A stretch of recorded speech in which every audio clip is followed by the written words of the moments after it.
Hi everyone, in this lesson we are going to learn the cosine law. After this lesson you should be able to recognize when to use the cosine law.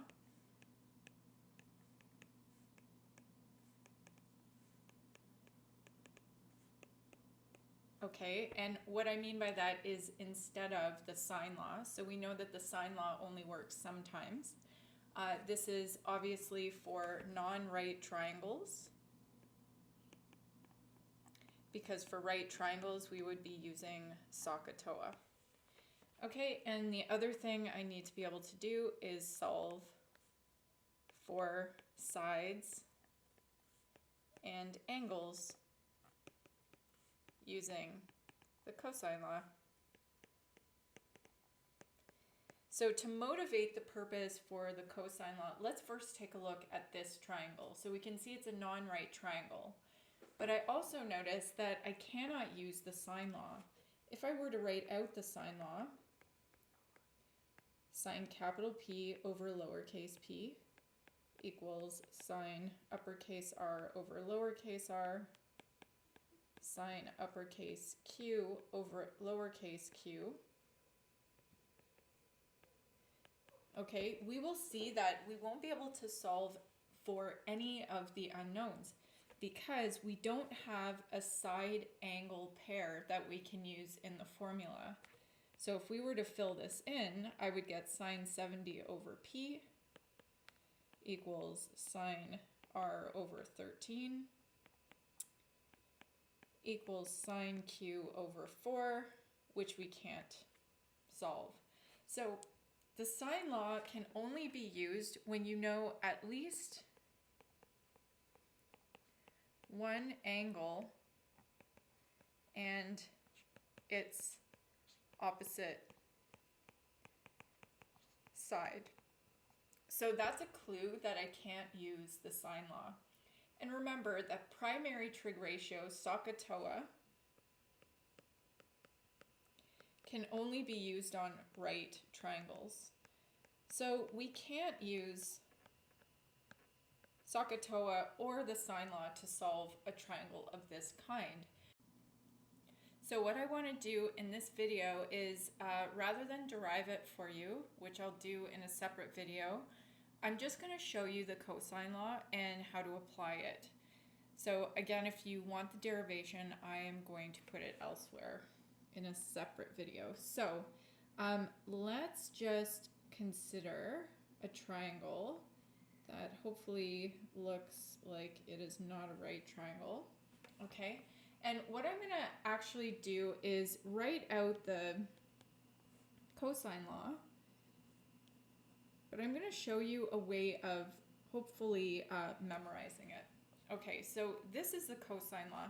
We've got ourselves a triangle. We have labeled A, B, and C, the angles, and opposite of the angles, we have the side lengths, lowercase a, b, and c. And I'm going to write down the cosine law for you. Okay, so here we go.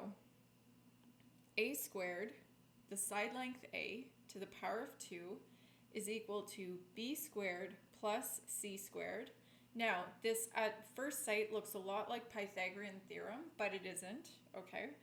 And then what we have to do is, the last part of the cosine law is the following. I subtract 2bc, these are side lengths, multiplied by cosine of capital A, so the angle. So here is how I recommend memorizing the cosine law, or understanding the cosine law. So this is a side length, A, lowercase a. And what that means is, way on the other side, at the very other end of this equation, I'm going to take the cosine of capital A, okay, cosine of A. So these two have to match. Okay, I have one side and then I have the angle opposite that side, so I'm taking the cosine of that. Now, for the middle parts, what I can see is these two terms, B and C, okay, they represent the other two sides. So a squared is on one side of the equal sign. On the other side of the equal sign is b squared plus c squared. Okay, and then 2bc, well, again, we've got b and c, and we've got b and c. So it's an easy way to remember that lowercase a appears on the left-hand side of the bracket, uppercase a appears on the right-hand side of the bracket, and then the rest are the other two sides. Okay, so again, I'm not deriving this for you. Okay, I just want you to use the formula. Now, as you can imagine, there are actually 3 versions of the cosine law, depending on what side lengths you know. So another way to write down the cosine law is the following. B squared equals, okay, now to help you remember this, way on the other side, I'm going to write cos of capital B, because the opposite ends should match. And then I have to look at the sides that were left over. So B was already used. A squared plus C squared go in next. And then I'm going to subtract 2 times A times C times cos B. And guys, this is all one term. Okay, so on the right-hand side, there are actually 3 terms. There's one last way to write down the cosine law, which we'll do now. It's C squared equals A squared plus B squared minus 2AB cos C. You can use any of these forms, okay? So let's have a look at the next page. Okay, we can just copy these in again. It's good practice to write them down.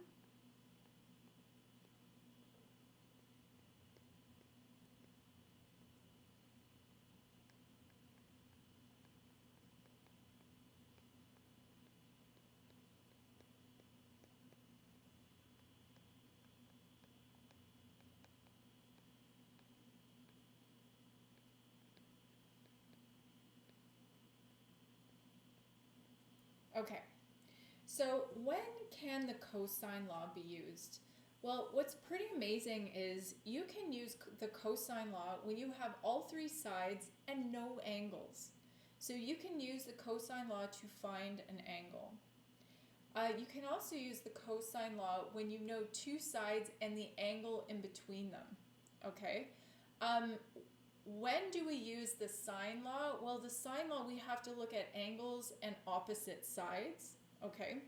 So one exercise I thought would be useful to go through is just to look at these and decide, can I use the sine law or the cosine law to solve this?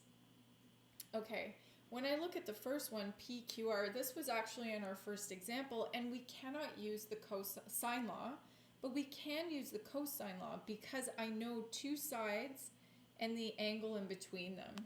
Okay, so 13 and 4 are the 2 sides, 70 is the angle in between. I can use the cosine law. For the second one here, I can see that I actually do have one side and opposite angle pair. Okay, and I want to find this one. And in fact, once I know 2 angles, I actually know the third angle. So I can use the sine law. For ABC, again, I do know my third angle. Okay, so I can also use the sine law here because I will know one side angle pair. Now the last case is the one that's the most interesting. I can't use the sine law here because I have no angles, but I know all 3 sides. I can use the cosine law for this one. Okay, so recognizing when I can use the cosine law is also very important. So let's jump into a couple of examples. Okay, so how do I find a side length using the cosine law? So let's draw this diagram. I can see I know D and F, and I know angle E. Okay, this is not to scale. So I'm definitely just going to make sure that I label it correctly. So I know lowercase d is 4.9 centimeters, lowercase f is 6.2 centimeters, and I know that angle E is 64. So here we are in a case where the sine law doesn't work. So how am I going to solve this? Well, I cannot deduce the angles D or F at the moment, but what I can do is use my cosine law, and I'm going to write the cosine around this angle, 64. So I can see that cos E has to be part of my cosine law. So if I work backwards from that, okay, because I know that these two have to match. Okay, so I have the side length E squared and the angle E. So when I write this out, E squared, and the rest falls into place, equals D squared plus F squared minus 2 times D times F cos E. So I've written down the cosine law, and now I'm just going to fill in the variables that I know.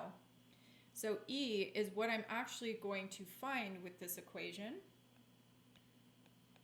And I can sub in D squared as 4.9 squared plus F squared minus 2 D F cos 64 degrees. And then I just have to put it in my calculator. So I will show you all the steps for this first one, but I don't expect you to put in all the steps every time. Okay, you should be able to get to a point where you can put this all in your calculator in one step and spit out the answer.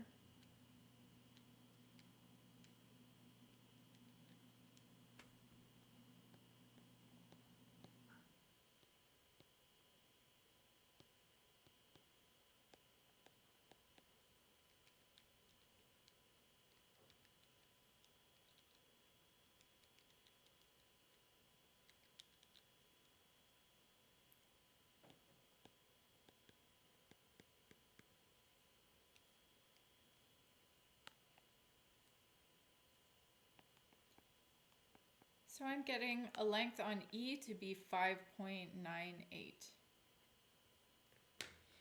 Okay, so if I want to, if I'm solving this entire triangle, now I can see if I put E into my triangle, it actually says I should round to the nearest tenth, so that makes this 6.0 centimeters. Now that I have all three sides, I don't have to use the cosine law again. Now I can go to the sine law, which I know. So sine E over lowercase e, sine D over lowercase d. Let's do that one first.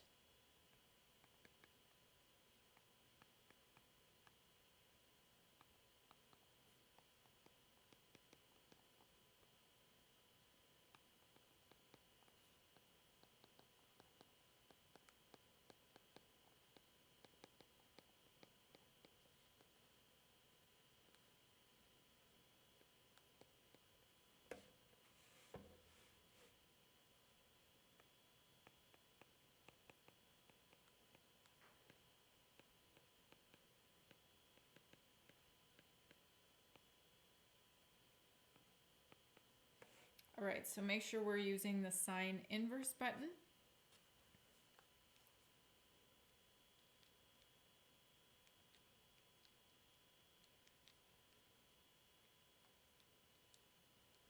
And I am getting that D is 47.2 degrees to one decimal place. And of course, now for the last,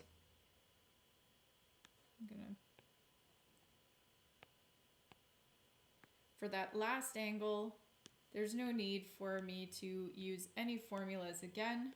Once I know that this is 47.2, I can just subtract from 180.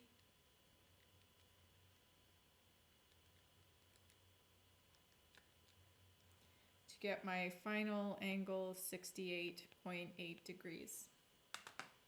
Okay, and now I can take a look at the triangle and see if it makes sense. The smallest side is across from the smallest angle, the medium side is across from the medium angle, and the largest side is across from the largest angle. So I feel good about this. Okay, I wanted to spend some time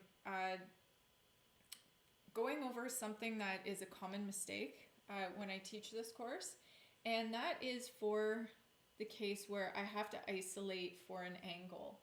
Okay, so I'm going to go through this slowly and we can take a look at what the common mistake is. So the first thing I'm going to do actually is I'm going to evaluate these square roots.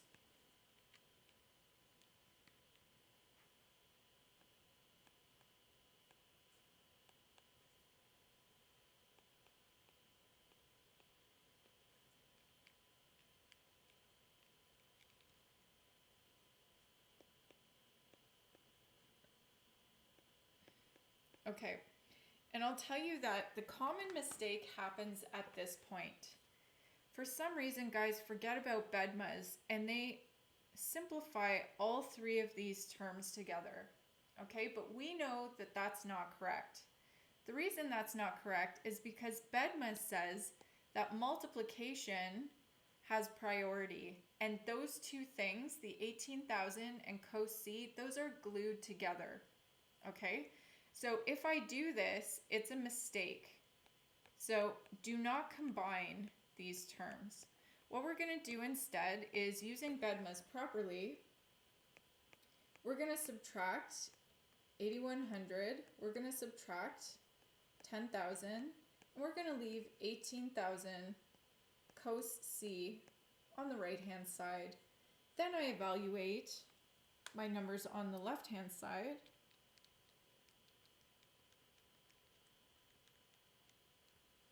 And I get negative 12,475.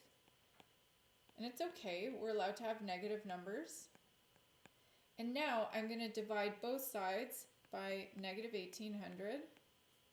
And what I should get on my left hand side is I should get a decimal. I should get something less than 1, between negative 1 and 1. And I think I do.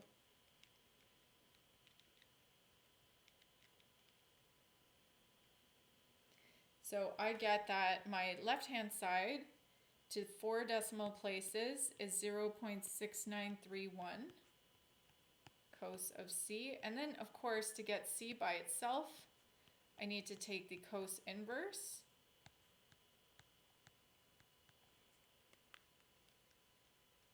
And then I get that C is 46.13 degrees.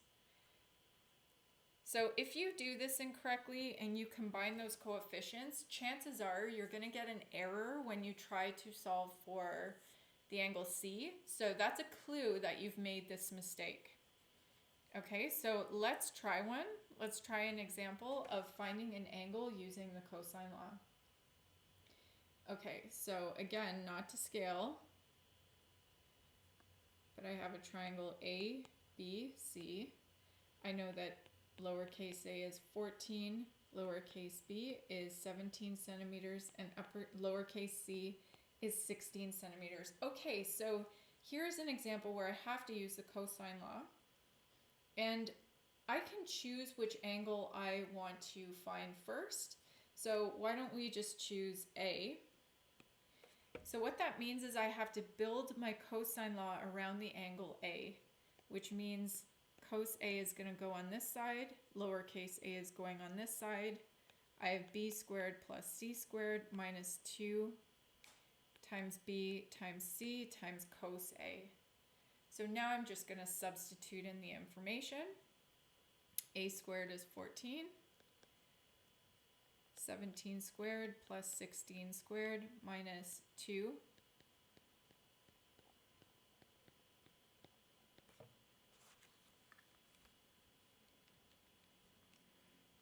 $196, $289, $256, minus $544 cos of A. I'm going to bring these terms to the other side. I'm leaving the negative 544 cos A. I will simplify my left-hand side.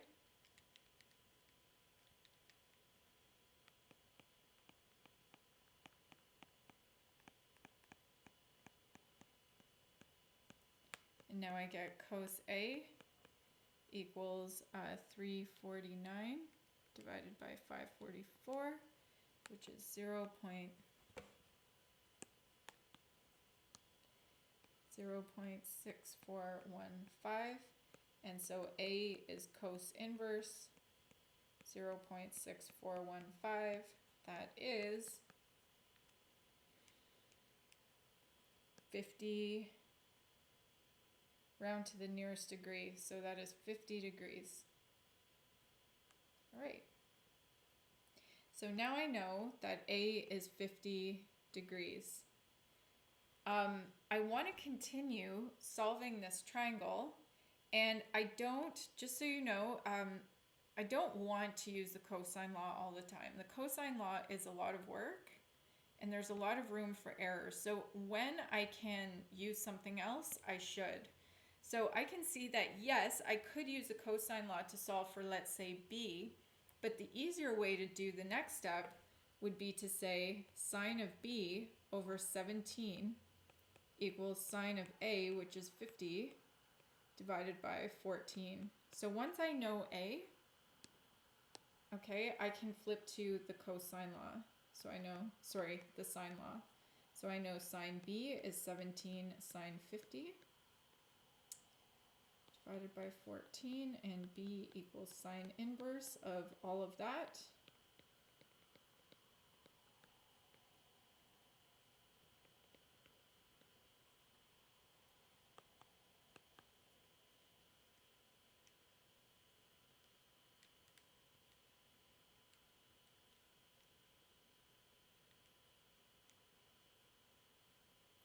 B is 68 degrees. And of course, for angle C, I don't need to do a big calculation. I know that C is just 180, subtract 50, subtract 68.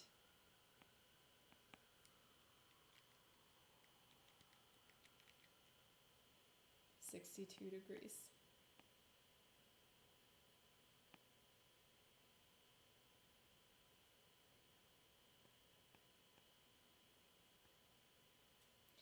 Okay, so what I'll do for the rest of this lesson is I'll just answer these two questions, okay, and you can pause the video and try them yourself and see if you get the same answer, okay?